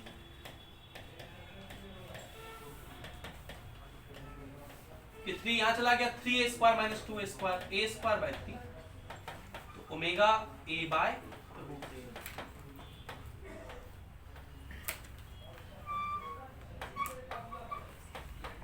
तो हमें एक ही सवाल में 2 बात पूछ ली इसमें, काइनेटिक एनर्जी वाला भी और वेलोसिटी वाला। समझ गए? आसान सवाल है कि नहीं? ओके। अब हम लोग एक इंपॉर्टेंट टेबल बना रहे हैं एसएचएम का। मान लीजिए कोई पार्टिकल एसएचएम एग्जीक्यूट कर रहा है, तो जहां से एसएचएम शुरू करता है उसको हम लोग क्या बोलते हैं? मीन पोजीशन, और 0 से लिखते हैं। क्या लिखते हैं? मीन पोजीशन का ही दूसरा नाम होता है इक्विलिब्रियम पोजीशन। इसी का दूसरा नाम क्या होता है? और ये वैसा पोजीशन है जहां नेट फोर्स 0 होता है। जहां नेट फोर्स, तो कोई अगर मीन पोजीशन या इक्विलिब्रियम पोजीशन का डेफिनेशन पूछे, कहेंगे ये ऐसा पॉइंट है जहां पर नेट फोर्स। अब ये यहां से इधर चलना शुरू किया, ये पार्टिकल इधर चलना शुरू किया, जहां तक गया मैक्सिमम उसको प्लस a कहेंगे, प्लस मैक्सिमम डिस्प्लेसमेंट को एम्पलीट्यूड कहते हैं, और इस पोजीशन का नाम होगा राइट एक्सट्रीम, क्या नाम होगा? एक्सट्रीम पोजीशन, सबसे आखिरी का पोजीशन। एक्सट्रीम मतलब होता है आखिरी, या इसको पॉजिटिव एक्सट्रीम भी कहते हैं। या इसको क्या बोलते हैं? ये पार्टिकल आगे बढ़ा और आगे बढ़ के फिर क्या होगा? पीछे आएगा, वापस से मीन पे आ गया, फिर इधर बढ़ा और इधर जहां तक गया उसको बोलेंगे नेगेटिव एक्सट्रीम या लेफ्ट एक्सट्रीम। इसको बोलेंगे लेफ्ट एक्सट्रीम या नेगेटिव एक्सट्रीम। ठीक, और यहां से ये फिर क्या किया? अपने आप को टर्न लिया और यहां पहुंच गया, फिर वही चीज रिपीट करेगा। समझ रहे हैं? हम ये दिखाए हैं ऊपर नीचे करके, हम खाली एरो दिखा देते हैं। ये हो रहा है एक ही लाइन में, ये हो रहा है, मत सोचिएगा कि ये पार्टिकल ऐसे गया था फिर थोड़ा सा नीचे होके इधर आया है, ऐसा नहीं ना सोच रहे आप लोग, मूर्खदन नहीं ना है। हम दिखाने के लिए किसी पर दिखा देते तो रगड़ रगड़ देते तो आपको समझ में नहीं आता ना, तो दिखाने के लिए ऐसे दिखा। ठीक, अगर हम यहाँ पर डिनोट करना चाहें कुछ चीजों को जिन्हें हमने पढ़ा, displacement, velocity, acceleration, kinetic energy, potential energy, total energy, ये सब पढ़े ना, तो इन सबको अगर हम डिनोट करना चाहें यहाँ पर तो आप कर सकते हैं एक टेबल के फॉर्म में। तो टेबल हम लोग ऐसा बनाएंगे, सीधा लाइन है ना, अब ठीक, ठीक है। तो पहले हम बात कर रहे हैं x का, इसका बात कर रहे हैं, तो मीन पोजीशन पर x का वैल्यू क्या होगा? सीधा है,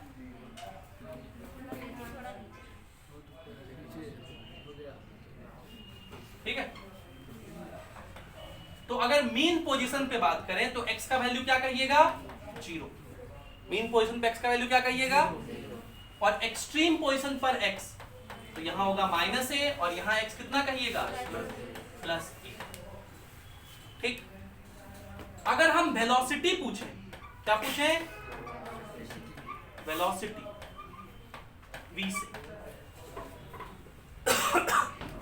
तो हम इस फॉर्मूले का इस्तेमाल करेंगे। वेलोसिटी इज इक्वल्स टू क्या होता है? ओमेगा √a² माइनस, तो अगर इसमें x का वैल्यू 0 पुट कर देना, for x is equals to 0, तो ये गया काम से।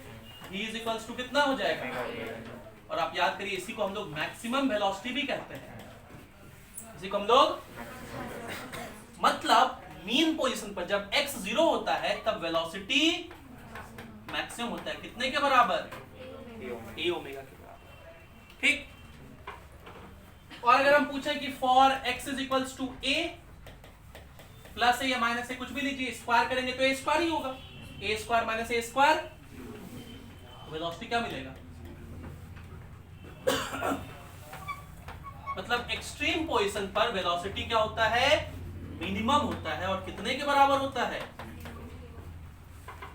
तो एसएचएम में वेलोसिटी मैक्सिमम कहां होता है? मीन पोजीशन पर, और मिनिमम कहां होता है? एक्सट्रीम पोजीशन पर। कितने के बराबर होता है मिनिमम? मैक्सिमम कितने के बराबर होता है? a omega. कितने के बराबर? What is a? What is omega? Angular frequency या एंगुलर वेलोसिटी, जो भी बोलना चाहे।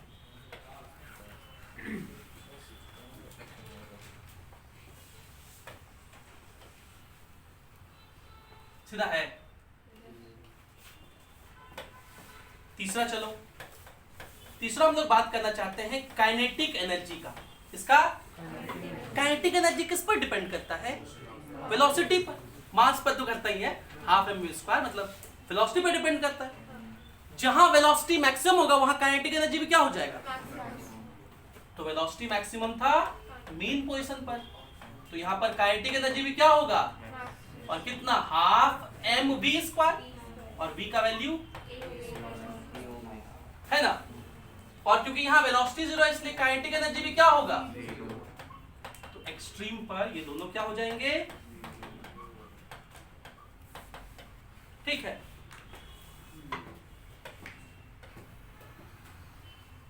सीधा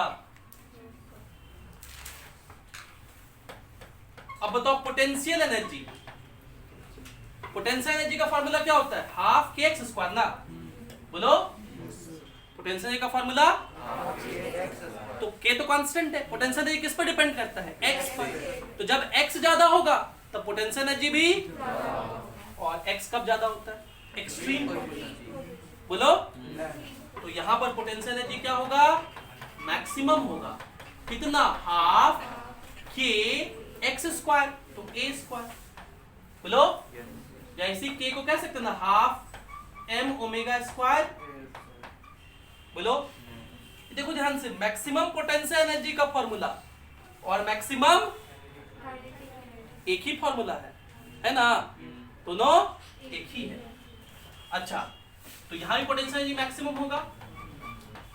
पोटेंशियल एनर्जी एक्स पे डिपेंड करता है, जब एक्स मैक्सिमम तो पोटेंशियल एनर्जी भी कितना? हाफ एम ओमेगा स्क्वायर, और जब एक्स जीरो तो पोटेंशियल एनर्जी भी, तो मिनिमम कितने के बराबर है ना? इसमें थोड़ा सा ऊपर खिसका दूं, चलो ठीक है। हम बात करें टोटल एनर्जी का, तो टोटल एनर्जी क्या रहेगा? कांस्टेंट, वो कंजर्व रहता है। वो क्या रहता है? तो सही में अगर इस बात को हम लोग ग्राफिकली समझना चाहें तो ऐसा हो रहा है। अगर मैं इसको y एक्सिस कहूं और यहां एनर्जी लिखूं, क्या लिखूं? और इसे x एक्सिस कहूं, ये ओरिजिन है 0, ये माइनस a है और ये क्या है? Plus a।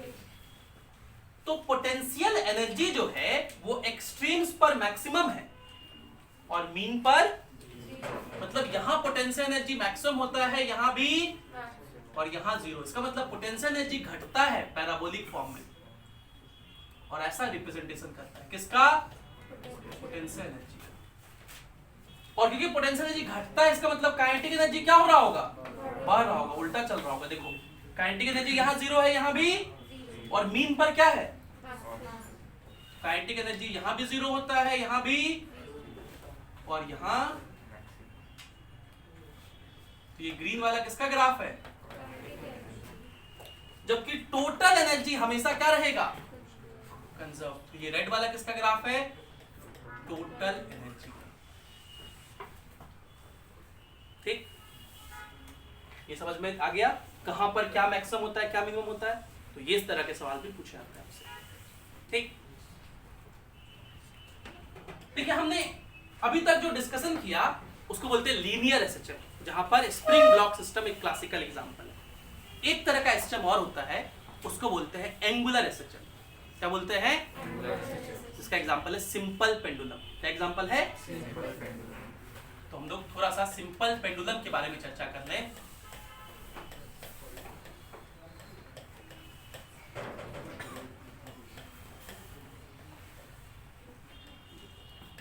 सिंपल पेंडुलम जो है, it is classical example of, it is classical example of angular SHM. इसका एग्जांपल है ये एंगुलर एसएचएम का क्लासिकल एग्जांपल है। इसमें क्या होता है? सीलिंग से हम लोग एक धागा लेते हैं, एक स्ट्रिंग है जिसका लेंथ L है, जिसका लेंथ कितना है? और इससे एक पार्टिकल बांध देते हैं, इसको बोलते हैं बॉब, और वो यूं करके क्या करता है? ऑसिलेट करता है। और इसका जो टाइम पीरियड होता है, इसका जो ये टाइम पीरियड होता है 2 pi under root L by G। वहां था 2 pi under root M by K, यहां है 2 pi under root L by G। देखो ये मास ऑफ बॉब पे डिपेंड नहीं करता, ध्यान रखना, ये मास ऑफ बॉब पे depend 2 pi under root L by G। लेकिन ये आपसे कोई नहीं पूछेगा, ये आपसे, इसका स्पेशल केस है सिंपल पेंडुलम का। अलग अलग केस में अलग अलग टाइम पीरियड होता है। जैसे case 1,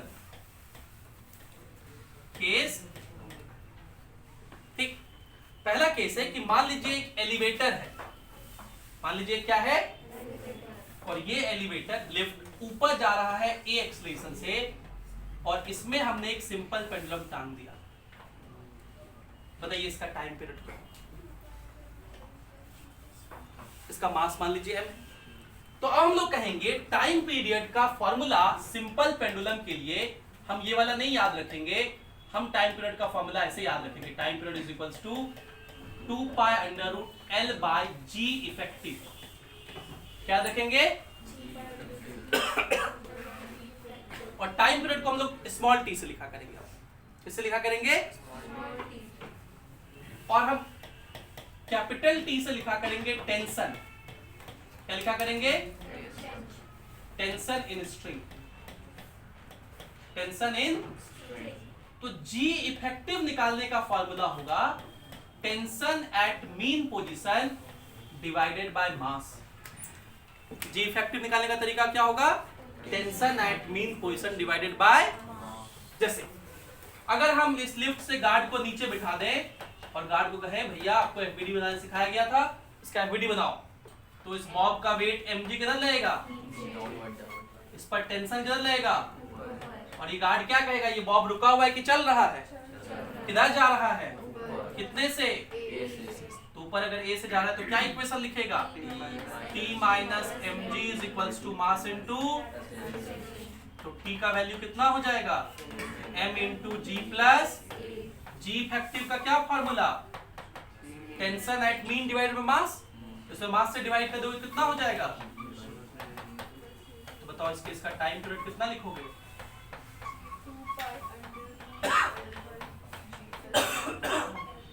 2 pi under root L by ji effective. उसके जगह कितना लिख देंगे? लेंथ एल है, वो अंडरस्टूड, लेंथ एल है। तो अब बताओ ये जो टाइम पीरियड है पहले की तुलना में बढ़ गया कि घट गया? देखो डिनोमिनेटर, देखो ऊपर तो सब सेम ही है, डिनोमिनेटर बढ़ गया है तो टाइम पीरियड क्या हो गया? घट गया। therefore time period decreases। हो सकता है कि आपसे ये सब ना पूछे कि कितना हो जाएगा, आपसे पूछेगा क्या simple pendulum is taken to an elevator moving upward with acceleration a, its time period will option 1 remain same, option B increases, option B decreases, option D data insufficient। तो मान दोगे नहीं मान दोगे? बोलो ना जी। Yes, sir। इसी तरह दूसरा केस होगा केस 2। केस 2 होगा अगर हम इस लिफ्ट में रखें और ये लिफ्ट नीचे जाए ए एक्सलेशन से, किधर जाए?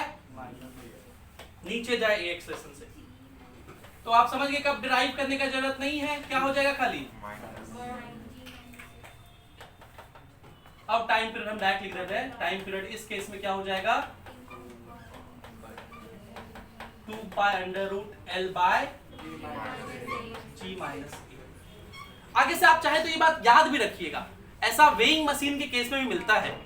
वेइंग मशीन में भी नॉर्मल जो है ऊपर जाने पे बढ़ जाता है, m इंटू जी प्लस ए आया था और नीचे आने पे m इंटू जी माइनस ए आया।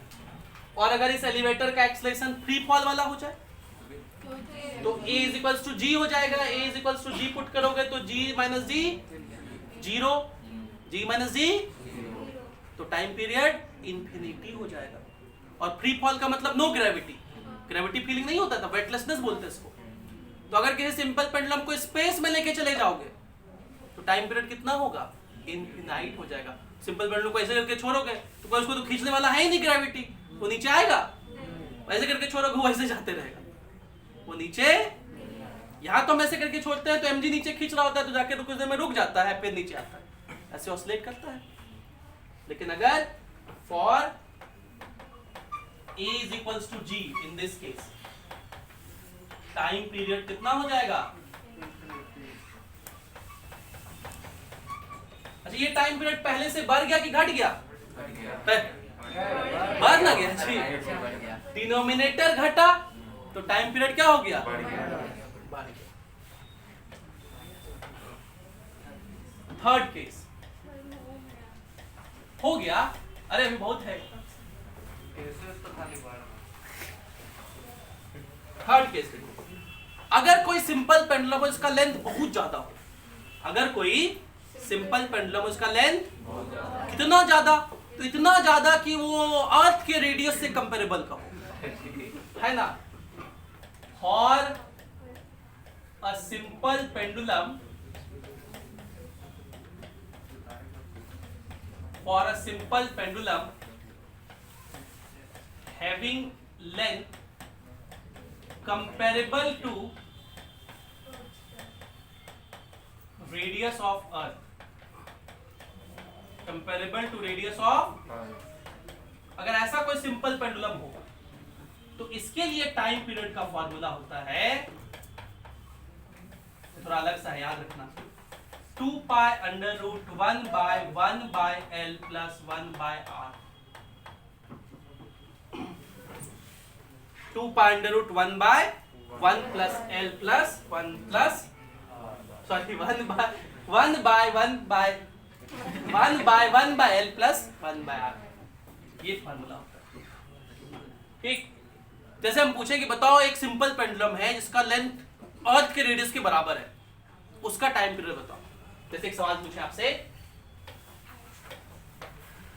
Find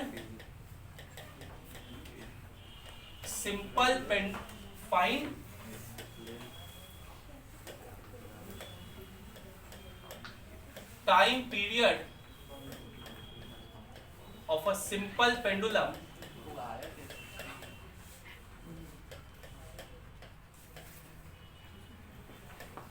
having L is equals to R, and what is R? Radius of Earth. And how much is radius of Earth? 6400 kilometre.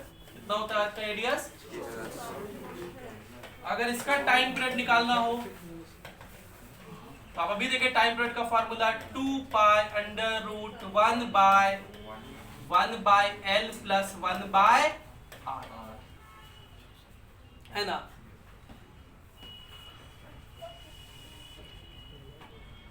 हमको लग रहा है इस फॉर्मूला में कुछ मिस कर दिए, इधर नीचे जी भी होता है, यहाँ जी भी होता है, या नीचे क्या होता है, क्योंकि हमको डायमेंशन ले रहे हैं, जी नीचे वाला कहाँ गायब हो गया, तो वहां जी भी होता है, वो छूट गया। हाँ लिख रहे हैं भाई, तो पहले फॉर्मूला लिखे, अब L का वैल्यू कितने के बराबर है? R के बराबर, तो ये जगह 1 by R plus 1 by R कितना हो गया? 2 बाय R इंटू जी, तो ये R ऊपर चला जाएगा, तो टाइम पीरियड हो जाएगा 2 pi under root R by 2G। और अगर आप इस सबका वैल्यू रख दो 2 पाई अंडर रूट R, तो रेडियस ऑफ अर्थ है कितना होता है? 6400 किलोमीटर, मतलब 64 पे 2 3 इतना मीटर, 64 पे 1 2 3 4 5 बाय 2 टाइम्स ऑफ जी का वैल्यू 10, तो ये 0 कटा और इसका रूट तो आसानी से निकल जाएगा ना जी। ये 2 पाई अंडर रूट 64 का हो गया 8 00 800 बाय 1.41, इतना सेकंड, इतना, तो रफली हम बताए कितना होगा ये, हमको याद है 84 मिनट, कितना होता है ये? लगभग 84 मिनट आता है। कितना आता है इसका टाइम पीरियड? सेकंड में था ना, उसको किससे डिवाइड कर दीजिए 60 से, तो मिनट आ जाएगा 84 मिनट इसका टाइम पीरियड। 84 मिनट बड़ा स्पेशल नंबर है, याद रखना, फिर कभी मिलेगा, ग्रेविटेशन मिलता है, समझ गए। एक और case, fourth case of simple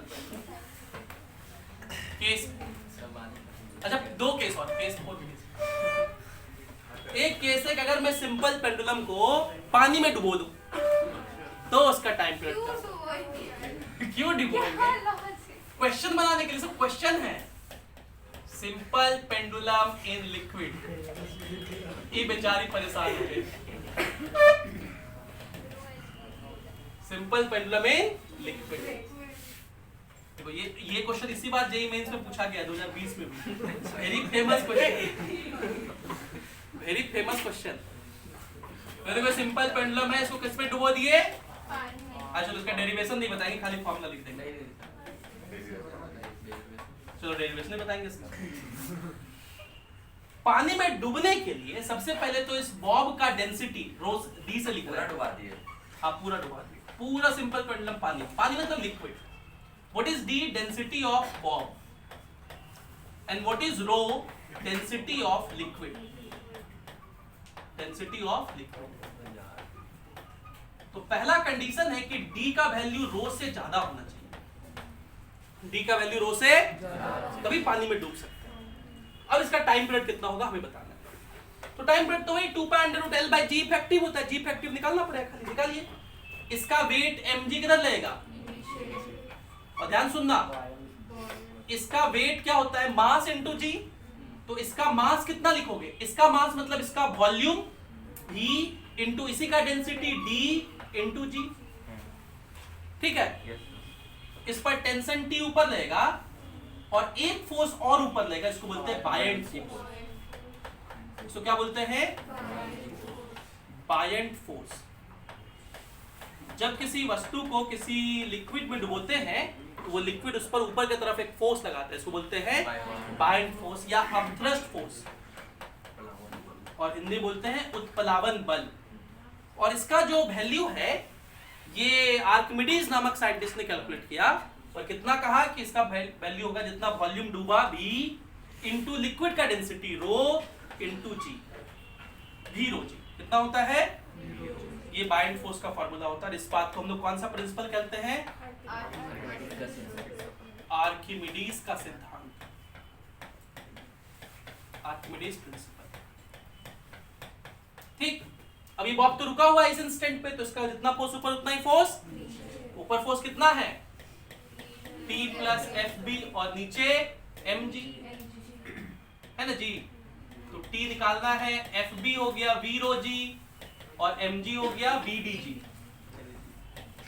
तो टेंशन निकालने के लिए इसको उधर भेजिए, vg कॉमन, d माइनस और g इफेक्टिव कितने के बराबर होता है? Tension by mass. तो टेंशन हो गया vg d माइनस रो और मास हो गया vd। मास तो vd लिख रहे हैं, देखो मास तो v into D, volume into density. तो v भी गया काम से, तो g d से डिवाइड कर दोगे तो 1 माइनस रो बाई डी, ये g इफेक्टिव हो गया। ठीक। तो टाइम पीरियड कितना हो जाएगा? देयरफॉर टाइम पीरियड हो जाएगा 2π√L/g इफेक्टिव, जो कि g into 1 minus rho by D के बराबर है। ठीक। आप लोग डेरिवेशन नहीं बोलते तो एक लाइन में वो लिख देते कि नहीं लिख देते? हम आप ही लोग स्पेस में करेंगे। क्या? स्पेस में स्पेस में पानी डाल करके? नहीं, स्पेस में कैसे स्लिप करेंगे? तो ये स्पेस अभी तो बताया था स्पेस में करेंगे तो टाइम पीरियड इंफिनिटी हो जाता है। स्पेस में टाइम पीरियड इंफिनिटी। एक आखिरी केस लिख देते हैं खाली, छोटा सा, मैं इसको डिराइव करके नहीं बताऊंगा। केस 5। ये देखो एक इंक्लाइंड प्लेन है, इसका इंक्लिनेशन कितना है? थीटा। हमने एक कार्ट बनाया,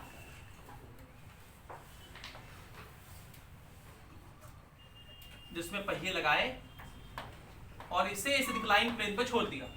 तो आपको पता है कि इंक्लाइंड प्लेन पे कोई बॉडी अगर नीचे आता है, स्मूथ है, तो कितने एक्सेलरेशन नीचे आता है जी?